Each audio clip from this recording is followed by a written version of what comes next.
السلام علیکم، میں اریبہ ثاقب آپ کو اپنے چینل پر خوش آمدید کہتی ہوں۔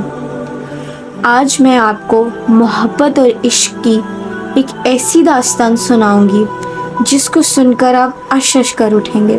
ہمارے نبی صلی اللہ علیہ وسلم کی وصال کے بعد حضرت بلال شام چلے گئے اور وہیں رہنا شروع ہو گئے۔ ایک عرصے کے بعد آپ کے خواب میں حضور پاک صلی اللہ علیہ وسلم آئے اور انہوں نے فرمایا، بلال تم نے ہمیں ملنا ہی چھوڑ دیا۔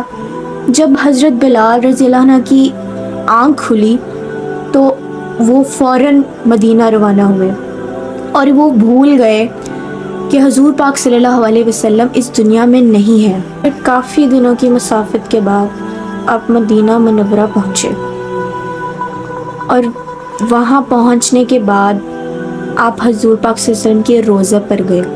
پھر آپ کو یاد آیا کہ حضور پاک صلی اللہ علیہ وسلم تو وصال کر گئے ہیں، تو آپ وہیں پہ بے ہوش ہو گئے۔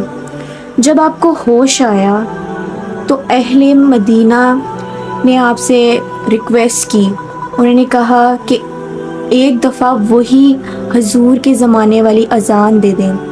آپ نے ان سے معذرت کی اور کہا مجھ سے نہیں ہوگا، تو لوگوں نے حسن و حسین رضی اللہ عنہ سے کہلوایا، تو حضرت بلال رضی اللہ عنہ انکار نہیں کر سکے، تو آپ نے اذان شروع کی۔ آپ نے جیسے ہی اذان شروع کی لوگ رونے لگے، ان کو حضور پاک صلی اللہ علیہ وسلم کا زمانہ یاد آ گیا، لوگ چیخیں مارنے لگے، بچے بوڑھے عورتیں سب گھر سے باہر نکل آئیں اور زور زور سے رونے لگے۔ جب آپ نے اشہد ان محمد الرسول اللہ کہا تو لوگ چیخیں مار کر رونے لگے۔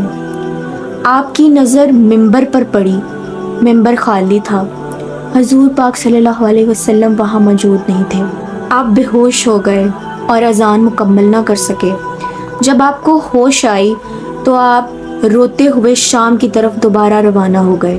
پیارے بہن بھائیوں، یہ وہ محبت تھی جو حضرت بلال کو حضور پاک صلی اللہ علیہ وسلم تھی، اور ایسی محبت اگر ہمیں حضور پاک صلی اللہ علیہ وسلم سے ہو جائے تو کیا ہی بات ہے۔ حقیقت تو یہ ہے کہ ہم پیارے نبی صلی اللہ علیہ وسلم سے محبت تو کرتے ہیں لیکن ان کی باتوں پر عمل نہیں کرتے۔ اب آپ مجھے بتائیں کہ ہم آخرت میں اپنے نبی کو، اپنے اللہ کو کیا منہ دکھائیں گے؟ ہمیں نہیں پتہ کہ ہماری کتنی زندگی ہے، اور جتنی بچی ہے وہ ہم اپنے اللہ، اپنے رسول کو راضی کرنے میں لگاتے ہیں۔ تو آئیں ہم اپنے اللہ کو راضی کرتے ہیں اور اپنے پیارے نبی صلی اللہ علیہ وسلم کی باتوں پر عمل کرتے ہیں۔